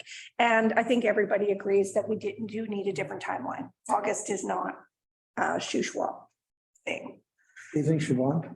Kelly, you see something? Yeah, no, so this policy that we have here, as well as the agreement, this will have to come back to a council meeting for adoption. So I'm hearing, yeah, let's make a couple cycles. I'm hearing that maybe let's put in some wordage about maybe a review or an appeal. We can work with Siobhan and the Community Foundation about what seems reasonable for that. I guess then the question is do you ever want anything brought back to council, or regardless of whether it's a review or whatever, or you want to just leave it with the foundation? And that's two parts too, because they do approve the donation, or supporting the community groups. But then also, if that money is not spent the way that the application says, who, and what the decision of the foundation is, do you have to pay that money back? That, all of that is, are we gonna Dip our fingers in it?